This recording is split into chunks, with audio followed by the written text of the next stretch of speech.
Russia might not be famous as one of the most populous nations in the world. However, it is common knowledge that it is one of the biggest. One could simply consider Russia a European country. However, it is more than just a country in Europe. You see, Russia might not be anything like the Soviet Union in terms of landmass. Nonetheless, it is still very large. The average person may imagine the whole of Russia to be like famous places such as Moscow and St. Petersburg, and might even picture the same culture, ideology, religion, etc. However, that's really just a part of what Russia is like. There are parts of Russia you might never know are Russian if you were dropped there unaware. Well, this is actually because some parts of Russia are more Russian than others. These parts of Russia that are not as stereotypically Russian as the famous places you know in Russia actually enjoy some level of autonomy. They are not countries on their own and are simply referred to as republics. There are 21 of these republics. Some of these are places you may already know exist, but had no idea they were actually in Russian territory. If at this point you're confused, don't worry.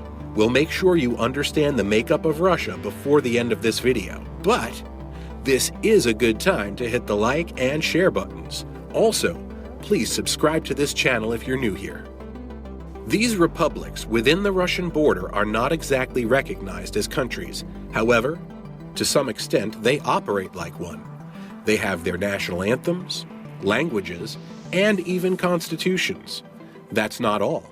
They are in control of their natural resources. If these do not make them sovereign nations yet, then they might just never become sovereign nations. Beyond the already stated facts about these republics, these territories also have cultures that differ from what is common in Russia. This means that you might get a culture shock if you find yourself in one of these territories after spending a long time in a place like Moscow. Alright, there might be quite a handful of republics within Russia, but we will not be talking about all of them in this video. Rather, we will focus on those that seem to be the most special, for specific reasons. These are some of the most recognized republics within Russian territory. We will start with Yakutia, which appears very similar to Russia in climate. It might seem like most of the republics in this video have no business being under Russian control. However, if you knew nothing about geography, or the fact that there are various territories within the Russian border, you might not understand the fact that Yakutia isn't exactly Russia.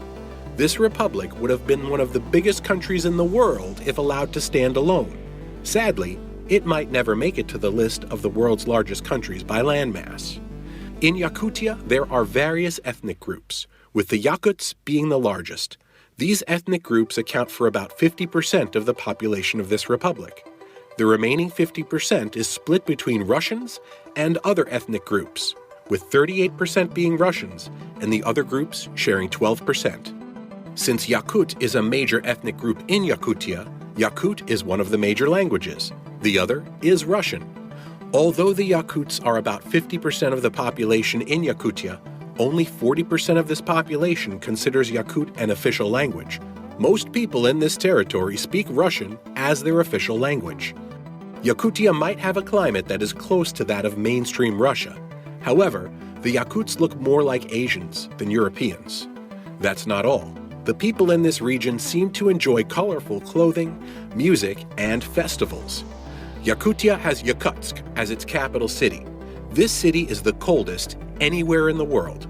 Average temperatures are around -8 degrees Celsius. With this temperature, the preservation of food is never a challenge, as it's simply impossible for perishable food items to go bad. Now, if you consider -8 degrees Celsius to be very cold, you just might not be able to live here, as this temperature sometimes drops by up to 30 degrees Celsius. At this point, if you think the extremely cold weather in Yakutsk is the most special thing about it, then keep watching this video, as there is a lot more to learn about this place. In Yakutsk, there are diamond mines that are believed to generate a lot of money for this republic. Yakutia might be one of the richest republics in Russia. Nonetheless, it doesn't get as much attention as Crimea. In the eyes of Russians, Crimea is a Russian republic. However, the United Nations doesn't quite agree. Although Russia is now in control of Crimea, this territory is one that Ukraine claims, and the UN also recognizes it as Ukrainian territory. Russia might be running Crimea at the moment, however, things were very different before 2014. Well, everything changed in 2014 when Russia forcefully annexed Crimea. After this action, there were talks of a referendum, which led to a vote. Reportedly, 90% of the people voted in favor of Crimea getting unified with Russia. Even though this is what the official results say, not a lot of people believe this is an accurate expression of the will of the people. The referendum organized by Russia wasn't based on the constitution of Crimea or Ukraine. Nonetheless, Russia went on to annex this republic. It might not be common knowledge why Russia annexed Crimea. However, there just might be something in Crimea that Russia is interested in. Well, that's a discussion for another day. Ukraine reacted to Russia's annexation of Crimea by blocking the flow of water from the Crimean Canal. It might not seem like this was a big deal. However, this canal provides close to 90% of drinking water to people in Crimea. Due to this, the parts of Crimea being cultivated have decreased significantly. Crimea might not exactly be an island. However, due to the thin piece of land that links it to Ukraine, it is generally considered an island. In addition to being an island, the weather in Crimea is semi-tropical. Also, there are lots of mountains, which makes it very different from Russia. Although Crimea isn't Russian land, about 68% of its occupants are Russians. So we might as well consider it an extension of Russia, if for no other reason than its population. Crimea isn't so big, nor is it as populated as some other territories in Russia. This next territory, just like Crimea, is not so large. However, it is very populated. Bashkortostan. This territory is not very large, but it is the most populated territory within the Russian border, and this makes it special. This republic is reputed for having mind-blowing topography, which makes it popular for tourists. Bashkortostan houses about 13,000 rivers and 27,000 lakes. It is also surrounded by mountains, and probably would not appear anything like Russia as you might have imagined. The topography of this place might make you want to visit. Well, if that's what you're thinking, then you might want to know what the diversity of the population is like. This densely populated republic is made up of about 30% Baskias, 25% Tartars, 36% Russians, and several minorities. These minorities play significant roles in keeping this republic together. However, because of how small in population and numerous they are, it would be difficult to become familiar with them all. Bashkortostan's diverse population already makes it special, but that's only one of the reasons it's special. Another reason it's special is the attention it gives to dance and music.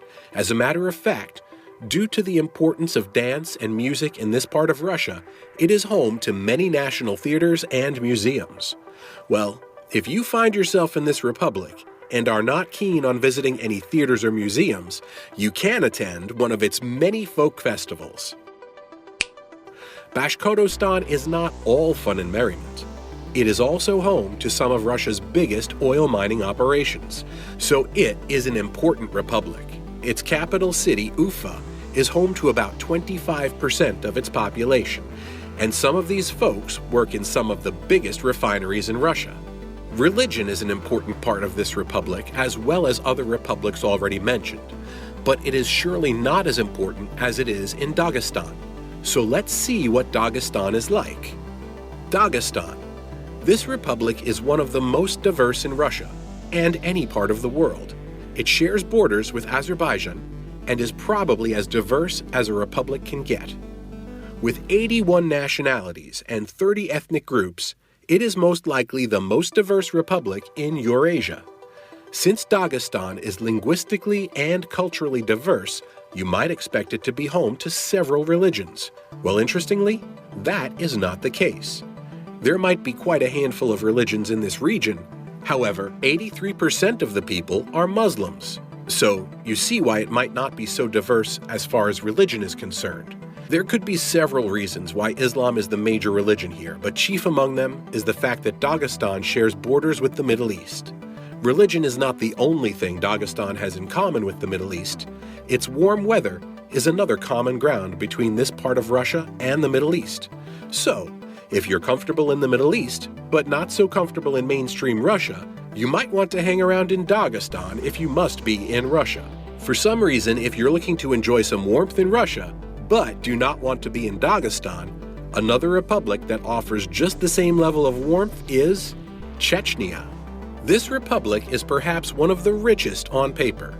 It has lots of resources buried under its soil. However, in reality, it is not so rich. It is poor. Various republics within the Russian borders are known for various things. This is mostly associated with the production of tea, and this tea is not all exported. The Russians consume a lot. No one talks about this, but not many countries in the world consume as much tea as Russia. Tea might be what this region is mostly known for, however, that's not the only thing it is associated with. There are quite a handful of natural resources in this republic. Some of them are tungsten, gold, silver, and even oil. If the natural resources housed under Chechnyan soil are anything to go by, it should be a rich republic, perhaps one of the richest in the world. Strangely, that is not the case. This region is one of the poorest with ample natural resources anywhere in the world and by any standard. Chechnya might be the most obvious example of a region in Russia that is poor despite its natural resources, but it is not the only region that is not a representation of its resources. This is quite common among the republics under Russian control, and might continue to be the case as long as Putin is in power, because it all started when he became president. Things look bleak for these republics, and they might cease to exist soon, as Putin has signed quite a number of bills that seem to be making them almost without any power. This includes imposing the Russian language and culture on them. That's all we can cover in this video. Do you think there is anything the UN can do about these republics, or are they completely on their own? Kindly tell us in the comment section below. See you in the next video.